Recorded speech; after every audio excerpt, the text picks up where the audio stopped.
أعوذ بالله من الشيطان الرجيم.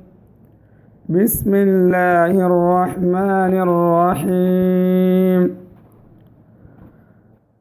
ألم تر كيف فعل ربك بأصحاب الفيل؟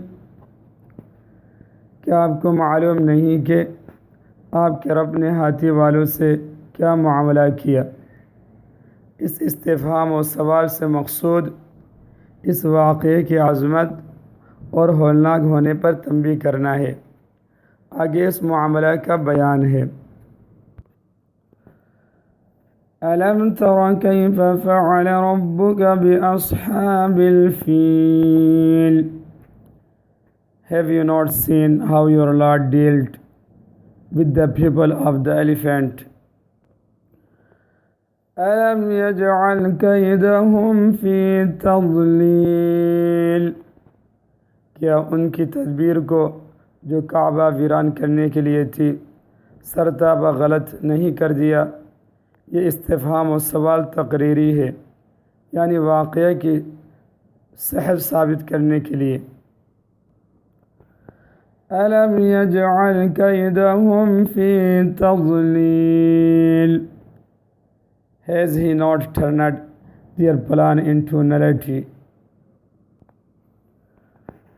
وَأَرْسَلَ عَلَيْهِمْ طَيْرًا أَبَابِيلَ؟ اور ان پر غور کے غول پرندے بھیجے۔ وَأَرْسَلَ عَلَيْهِمْ طَيْرًا أَبَابِيلَ and he sent upon them flying birds in flocks. تَرْمِيهِمْ بِحِجَارَةٍ مِّن سِجِّيلٍ، جو ان لوگوں پر کنکر کی پتھریاں پھینکتے تھے۔ تَرْمِيهِمْ بِحِجَارَةٍ مِّن سِجِّيلٍ throwing upon them stones of baked clay. فَجَعَلَهُمْ كَعَصْفٍ مَأْكُولٍ، سو اللہ تعالیٰ نے ان کو کائے ہوئے بوسے کی طرح پامال کر دیا۔